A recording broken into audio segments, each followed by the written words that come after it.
César Abraham Vallejo nació en el año de 1892 en Santiago de Chuco.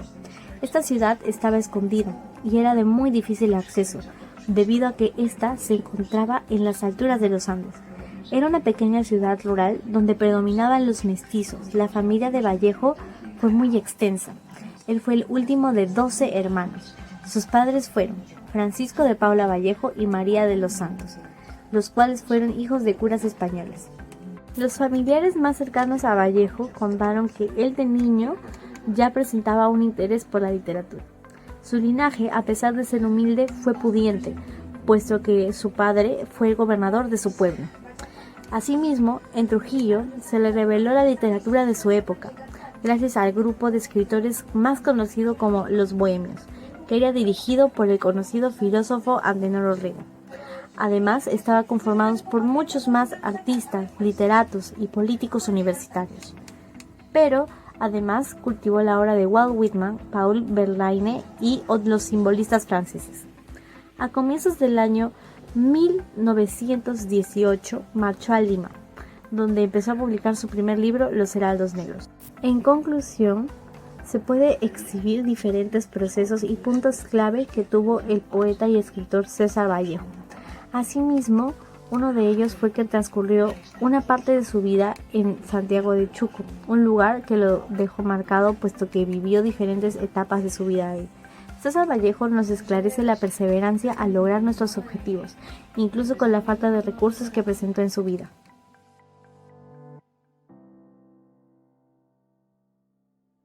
Ahora vamos a hablar con la definición del emprendimiento cultural. Para el desarrollo de un proyecto se requiere un método donde nosotros podamos crear o innovar algún producto o servicio.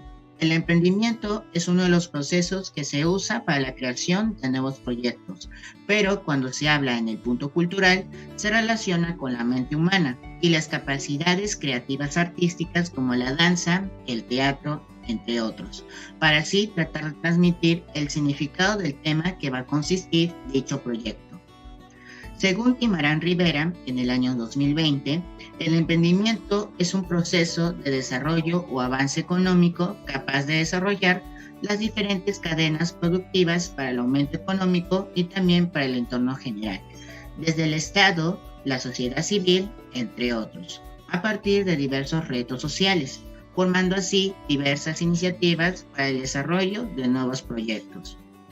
Según el concepto dado, esto le da a entender a dicho autor que el emprendimiento cultural es un proceso de estrategia que sigue un emprendedor para desarrollar varios proyectos, con el objetivo de aprovechar las diferentes cadenas de producción para la innovación de productos y servicios, teniendo como tema principal a la identidad cultural.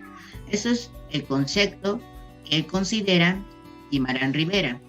Y según mi opinión, es un proceso estratégico en donde varios emprendedores utilizan esta estrategia para el avance económico y cultural a partir de los futuros proyectos que desarrollen. Esto nos da a entender, según mi perspectiva, que el emprendimiento cultural es muy importante para una buena gestión en el entorno estratégico que son los mercados culturales, también formando así un fuerte vínculo entre el tema de la economía y la cultura. En conclusión, el emprendimiento cultural es un proceso o método estratégico para el desarrollo de futuros y nuevos proyectos. Presenta un concepto bastante amplio y da un mejor avance en el ámbito cultural y dar un producto o servicio innovador que se quiere crear. Ahora hablaremos acerca de la importancia del emprendimiento cultural. Bueno, en este caso, el emprendimiento cultural sí es importante. Uno, si lo vemos del lado económico, es muy bueno. Y otro, que en sí nos hace abrir ese don que nosotros de repente todos tenemos, pero no lo sabemos, ¿no? Entonces se puede decir que hay el don artístico. En el don artístico están a veces las manualidades, el teatro, las danzas. Entonces es decir que cuando uno a veces se inspira a veces en los hijos, como en la familia, ¿no? Y ahí es donde se puede decir que nace el don artístico y hace que nosotros podamos hacer un emprendimiento cultural.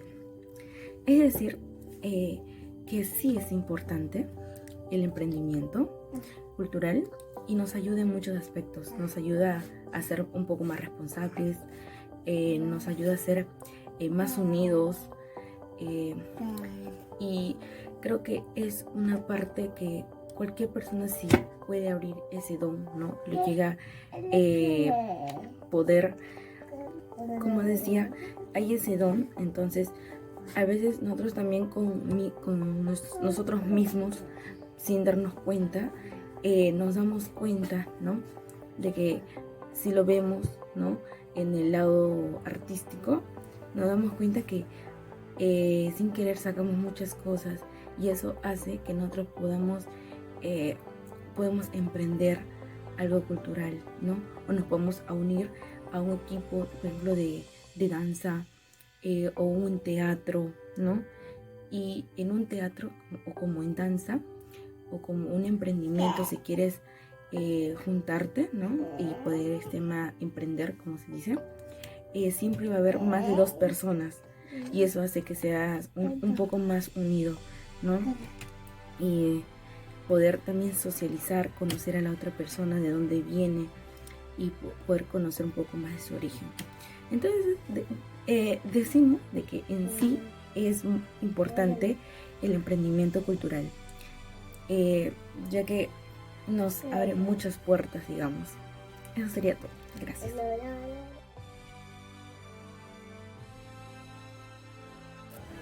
El recital poético puede ser utilizado de diferentes maneras. El término puede usarse para describir el acto de leer o leer un poema en voz alta. La lectura de la poesía es una forma de expresión artística y cultural. Tiene un objetivo claro: dar a conocer la obra de uno o varios poetas, o bien dar diferentes muestras de poesía en un movimiento poético.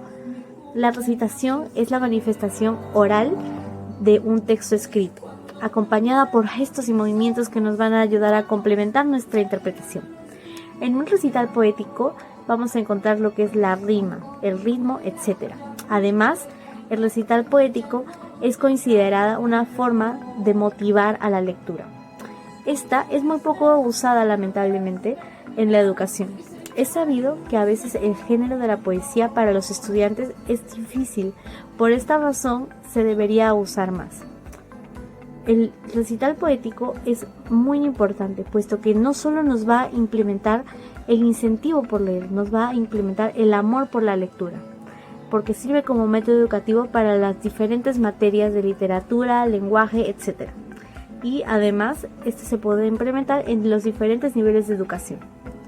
En conclusión, podemos decir que el recital poético es una forma de arte muy poco usada y que debería ser más implementada en los diferentes centros de estudio, puesto que es una forma muy buena de aprendizaje, ya sea para niños, jóvenes o adultos.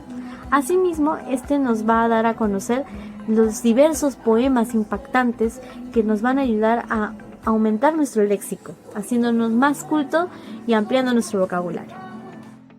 El recital poético posee particularidades que abarcan desde la postura hasta la entonación de la voz. Se considera que una de las metas es tener una técnica de comunicación oral y motivación en la lectura para contribuir con esta herramienta al entorno educativo. Y el siguiente apartado detallaré sobre las características del recital poético. Según de Vicente Yagüe, 2015, el recital poético se caracteriza por la comprensión, la memorización y recitado rítmico de los poemas, una pronunciación y entonación acordes a lo que expresa el poema, cuyo fin es la buena articulación de palabras, mejorar la elocución, sincronización entre gesto, palabra y postura, fomentar el gusto estético literario.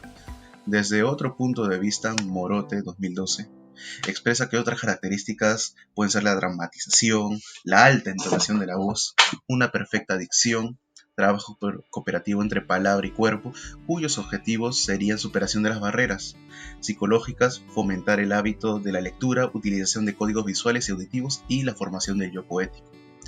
Concluimos que el recital poético ayuda en la formación de la persona con respecto a su forma de expresarse, en su hábito de lectura, la interacción grupal y motivación con respecto al entorno educativo.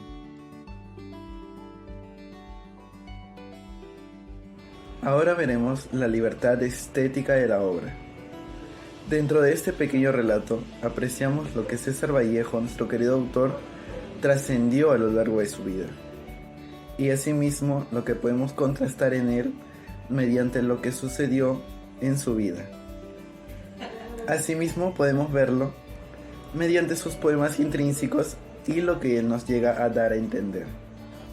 Con su obra Trilce, viéndonos reflejados con su escritura, pero al mismo tiempo creando un mundo nuevo a través de letras y contextos sobre un mundo nuevo, que nos relata de la injusticia y los hechos que hay. Asimismo nos muestra la forma en la que se establece la sensorialidad como un medio para así poetizar los sentimientos, en este caso los más primordiales, sobre el optimismo y construcción que nos llega a trascender dentro de sus poemas. Y por definitiva, en esta libertad estética apreciamos el transcurso de óbices y controversias de la vida de nuestro querido autor, pero igualmente nos demuestra la capacidad de la forma de crear cada verso y estrofa, que se expresan a moldes de quien lo interprete, quien lo lea, quien sienta lo que el autor nos quiere llegar a dar a entender. Es decir, distinguiéndose en distintas formas y colores. Gracias. Muestra en Trilce tristeza, ansiedad, amor, y cómo estos afectos influyen en la vida del autor. Cabe resaltar que en la cárcel y en la época con su familia es predominante la tristeza, y en el periodo de su niñez no. Esto lo hace notar en las memorias, relatando los días que son alegres. Cabe resaltar que para el autor, es difícil el hecho de que haya fin a la vida, dicho sea por la mortalidad humana, porque él ama el deseo hacia el crecimiento infinito. Recordaba que la vida buena no puede ser por la negación de todo límite. Como se dijo, el amor es dominante en la obra, hecho a forzar a limitar las ambiciones inalcanzables. No cabe duda que la mujer fue la elegida como objeto de amor en el lugar de Dios, de los heraldos negros, y se hace ver como el discurso de Trilce es el fruto de una aprehensión afectiva en todo lo exterior y real. López, 2012. Significado de la obra. La elaboración de una obra requiere de múltiples características. No basta con tan solo una, como la creatividad, sino también influye la pasión y el amor con el que el autor expone lo que ha creado, en base a las situaciones que ha vivido, sean buenas o malas. Son parte fundamental del proceso de la elaboración de ella. En esta ocasión, Trilce nos da a entender que alguien la creó, que detrás de dicha obra existe un ser humano que siente felicidad, tristeza y dolor, como cualquiera de nosotros, el cual fue capaz de transmitir grandes emociones a través de sus palabras adecuadas. Sus poemas nos notifican los padecimientos que él vivió, de manera en la que podamos comprender, aunque sea un poco, los sentimientos que él tuvo en esas situaciones que sobrellevó. Entonces, ¿qué se debe entender por Trilce? En algunos textos suele interpretar dicha palabra de forma individual, triste, triste y dulce. Sin embargo, no existe algo que lo respalde al 100%, ya que es un concepto sacado de a criterio propio de una persona, intuyendo las posibles intenciones de Vallejo. Y es que es así, Trilce es más significativo y profundo de lo que aparenta. No es una obra común y corriente que puede ser definida en pocas palabras. Como dice Lorente en 2005, Vallejo entra al mundo de la poesía buscando transmitir sus vivencias y a su vez renovando el lenguaje que se emplea. De modo que cada lector es libre de extraer ideas y sentimientos distintos, puesto que cada uno de nosotros vive bajo su propio mundo en términos de gustos, preferencias y elecciones, dando por concluido que no existe una verdad absoluta. Por ende, si nosotros opinamos sobre algo, debemos tener en cuenta que no es la palabra de la razón, sino nada más que una simple interpretación que es netamente propia de cada ser humano.